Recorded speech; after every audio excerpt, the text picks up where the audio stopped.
नमस्कार, मैं योगेंद्र शर्मा आप सभी का स्वागत करता हूं और आपसे यह अनुरोध करता हूं कि आप इस वीडियो को आखिर तक देखें और अगर यह आपको अच्छा लगे तो इस वीडियो को लाइक करें व चैनल को सब्सक्राइब व शेयर करें।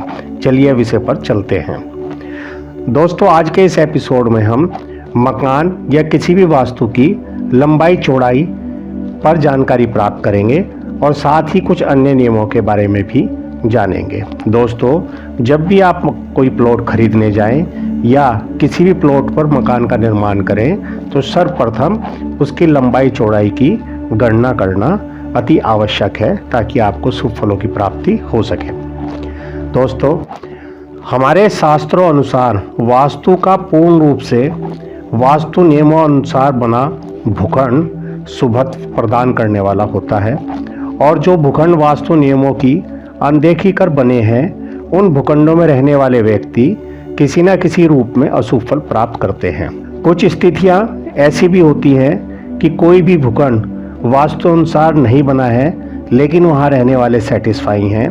उसका कारण उनके ग्रहों का मजबूत होना हो सकता है, लेकिन जैसे ही कोई विपरीत दशा आएगी तो ग्रह और वास्तु का संबंध स्थापित होने पर कष्ट प्राप्त होने लगता है।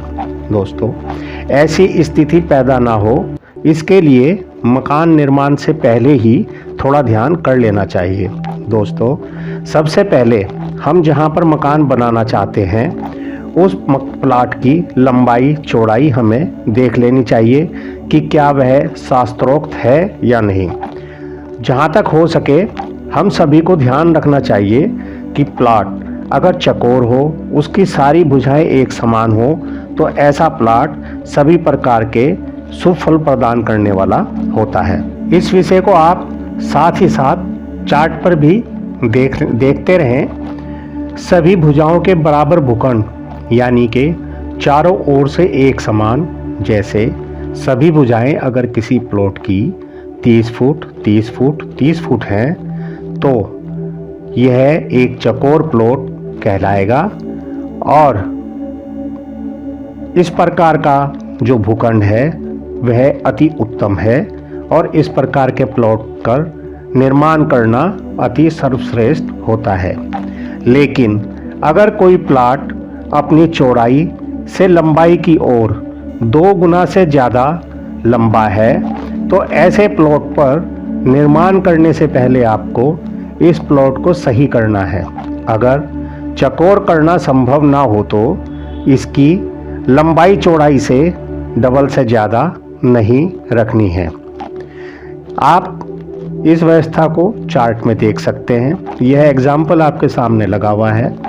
जिस प्लॉट की चौड़ाई 20 फुट और लंबाई 40 फुट है वह एक आयताकार प्लॉट हुआ जिस पर निर्माण करना आपके लिए एक शुभ स्थिति उत्पन्न करता है और यह स्थिति वास्तु के अनुसार सही है।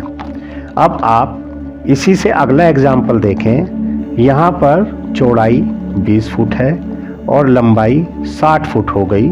इस प्रकार यह भूखंड अपनी चौड़ाई से दुगने से भी अधिक हो गया, जिस कारण से यह सही नहीं है। ऐसे प्लाट को सही करने के बाद ही निर्माण कार्य करना चाहिए। दोस्तों, यह तो हुई प्लॉट की लंबाई चौड़ाई अनुसार उन पर निर्माण करने की बात। इसके अलावा जो हमें विशेष तौर से ध्यान रखना है कि जब भी हम कोई प्लॉट निर्माण के लिए चूज करें उसकी लंबाई चौड़ाई के साथ साथ हम यह भी देखें कि इस प्लॉट की कोई भुजा कटी या बढ़ी हुई तो नहीं है।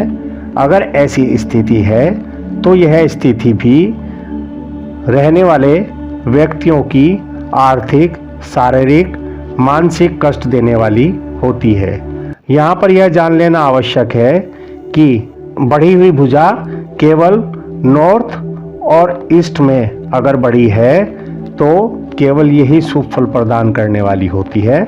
अन्यथा प्लाट की सभी भुजाओं को बराबर कर ही निर्माण कार्य करना चाहिए। साथ ही हम आयताकार प्लॉट की बात करते हैं जो चौड़ाई से दुगना है।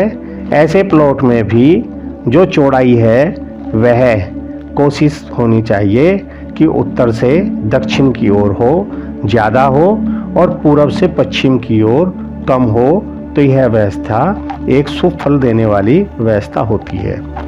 दोस्तों, अगर हम वास्तु निर्माण करते समय छोटी छोटी बातों का ध्यान रखते हैं तो निश्चित ही हमें शुभत्व की प्राप्ति होती है। धन्यवाद।